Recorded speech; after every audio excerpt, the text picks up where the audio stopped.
ಹೋರಾಟ ಮಾಡಬೇಕು ಅಂತ ಮಾಡಿದ್ರಿ, ಬಟ್ ಅದು ಅಷ್ಟು ಸಕ್ಸಸ್ ಕಾಣ್ತಾ ಇಲ್ಲ ಸರ್. ಅದನ್ನು ನೀವೇ ನೋಡ್ರಿ, ನಾವು ವಕಫದ್ದು ಎಷ್ಟು ಅಕ್ಯುರೇಸಿಯಾಗಿ ಅದನ್ನು ಡಾಕ್ಯುಮೆಂಟ್ಸ್ ಕೊಟ್ಟಿದ್ದೀವಿ. ಇವತ್ತು ಬಿಜಾಪುರನಾಗ ಆಗಿದ್ದು ಒಂದು ಉದಾಹರಣೆ ಅಲ್ಲ, ಇಡೀ ದೇಶದಲ್ಲಿ ಆಗೈತೆ ಅಂತ ಹಿಂದ್ರಗಡೆ ಗುರ್ತಾಯ್ತು. ಯಾವಾಗ ನಾವು ಇದಕ್ಕೆ ಹೋಗಿದ್ದೀವಲ್ಲ ದಿಲ್ಲಿಗೆ, ಇವನ್ ಜಾಯಿಂಟ್ ಸೆಕ್ರೆಟ್ರಿ IAS ಲೆವೆಲ್ದ ಅಧಿಕಾರಿಗಳು ಹೇಳಿದ್ರು ನಾವು ಹೋದಾಗ, ಹಿಂಗೆ ಇದು ವಕಫದ್ದು ಎಷ್ಟು ಕರಾಳ ಐತೆ ಅನ್ನೋದು ನಮಗೆ ಗೊತ್ತಿರಲಿಲ್ಲ. ಅಲ್ಲಿ ಮುಸ್ಲಿಮರದು ಜಮೀನು ಹೊಡೆದಾರವರು ಯಾರನ್ನೂ ಬಿಟ್ಟಿಲ್ಲ. ನಾವು ಬಿದರ್ಗೆ ಹೋಗಿದ್ದೀವಲ್ಲ, ಒಂದು ಹಳ್ಳಿ ಐತದು, ಯಾವುದೋ ಹಳ್ಳಿಗೆ ಹೋಗಿದ್ದೆ, ಹೆಸರು ನಾನು ನೆನಪುಳಿದಲ್ಲ. 1500 ಎಕರೆ ಮುಸ್ಲಿಮರದು ಸಹಿತ ವಕಫ್ ಮಾಡ್ಯಾರ. ಅವರು ಬಂದಿದ್ರು ಮುಸ್ಲಿಮರು, ನಮ್ಮ ಜಮೀನು ಹೊಡೆದಾರ್ತೇಳಿ.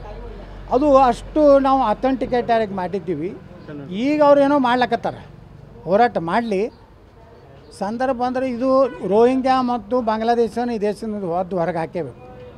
ಅದರಲ್ಲೇ 2 ಮುಲಾಜಿಲ್ಲ.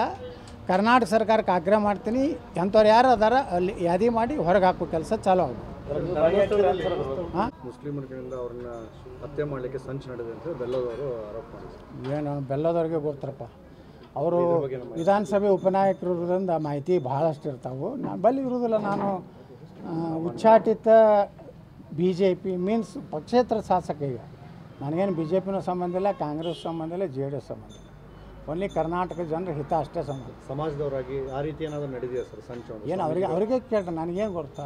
ಸುಮ್ಮನೆ ನಾನು ಹಂಗೆ ಆರೋಪ ಮಾಡ್ಲಿಕ್ಕೆ ಹೋಗೋದಿಲ್ಲ. ಈಗ ಹಾಕಿದ ವಿಚಾರ ಮತ್ತೆ ಅವರು ಏನು ಹೇಳ್ತಾ ಇದ್ದಾರೆ ಪರ್ಯಾಯ